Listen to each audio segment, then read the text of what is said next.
पाहूयात विस्तृत बातम्या। सांगली महानगरपालिकेसाठी आज अखेर पंचरंगी लढत होत असल्याचे चित्र स्पष्ट झालंय। भारतीय जनता पक्ष, जनस्वराज्य शक्ती आणि Republican party of India Athawale गट अशी युती निश्चित झाली। यापैकी भारतीय जनता पक्ष 74 जागा, जनस्वराज्य शक्ती पक्ष 3 जागा आणि रिपब्लिकन पक्षाला 1 जागा देण्यात आली आहे। ही एक आघाडी आणि एक प्रमुख आघाडी सांगलीच्या निवडणूक रिंगणात दिसेल। दुसऱ्या बाजूला यांच्या विरोधात ज्या पद्धतीने महायुतीमध्ये फाटाफूट झाली त्याच प्रकारे अजित पवार राष्ट्रवादी काँग्रेस आणि एकनाथ शिंदे शिवसेना हे बाजूला गेलेत। त्याच पद्धतीने काँग्रेसपासून शिवसेना ठाकरे पक्षाने फारकत घेतली। त्यामुळे या निवडणुकीमध्ये काँग्रेस आणि राष्ट्रवादी काँग्रेस एकत्र लढतील। ही एक प्रमुख आघाडी महापालिकेच्या रिंगणात दिसेल। तिसरी प्रमुख आघाडी शिवसेना ठाकरे पक्षाने स्थापन केली। यामध्ये महाराष्ट्र नवनिर्माण सेना आणि राष्ट्र विकास आघाडीचा समावेश आहे। त्यांच्यातील जागा वाटपवरती चर्चा अद्याप सुरू आहे। सर्व आघाड्यामध्ये न दिसणाऱ्या अजित पवार राष्ट्रवादी आणि एकनाथ शिंदे शिवसेनेने एकला चलो रे भूमिका घेत आता ते त्यांना जमतील तेवढ्या जागा लढवणार आहेत। त्यामुळे 5 आघाड्या या निवडणुकीच्या रिंगणामध्ये स्पष्टपणे दिसत आहेत। दरम्यान भारतीय जनता पक्षाचे महापालिका निवडणूक प्रभारी शेखर इनामदार यांनी सांगितले की इच्छुकांची संख्या मोठी असल्यामुळे अनेक कार्यकर्ते नाराज आहेत, त्यांची समजूत काढली जाईल।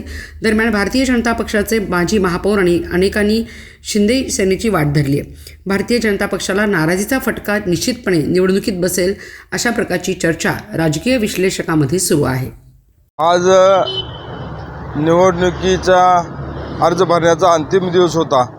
सांगली मिरज कुपवाड महापालिकेच्या पंचवार्षिक निवडणुकीसाठी अर्ज भरण्याची आज शेवटची मुदत होती। सर्व 78 ठिकाणी महायुतीतर्फे यामध्ये आपण RPI, जनस्वराज आणि भाजप असं एकत्रित मिळून सर्व 78 अर्ज या ठिकाणी भरले। सगळ्यांना EB फॉर्म देऊन आज आम्ही साधारण 2 वाजता सर्व प्रक्रिया पूर्ण केली। संपूर्ण 78 नगरसेवक हे कमळ चिन्हावर आपण या ठिकाणी लढवत आहे। अतिशय उत्साहामध्ये आणि चांगल्या प्रकारे उमेदवारांनी त्या ठिकाणी सर्व गोष्टींची पूर्तता केली आणि संपूर्ण 78 हे कमळ चिन्हावर आपण निवडणूक लढवत आहे। तिकीट वाटप असताना काही कार्यकर्त्यांना तिकीट मिळालं नसल्यामुळे नाराजी आहे। येत्या 2 दिवसामध्ये मला नक्की खात्री आहे त्या ठिकाणी ती यांची नाराजी दूर करेल। आज एक वैशिष्ट्यपूर्ण म्हणजे प्रभाग 18 मधील आमचे कार्यकर्ते अमर पडळकर यांनी स्वतः तिकीट मिळाले नसताना पूर्ण भरलेला अर्ज मी निवडणूक प्रमुख म्हणून माझ्याकडे दिला आणि सांगितलं की पक्षासाठी मी थांबतो आणि पक्षाचं काम करणार। अशा पक्षनिष्ठेनं तयार केलेली ही आमची फौज आहे। आपण चांगले कार्यकर्ते घडवलेलो, मागणी रास्त आहे, परंतु मिळाल्यानंतर फार मोठ्या प्रमाणामध्ये नाराजी आमच्या पक्षामध्ये नाही।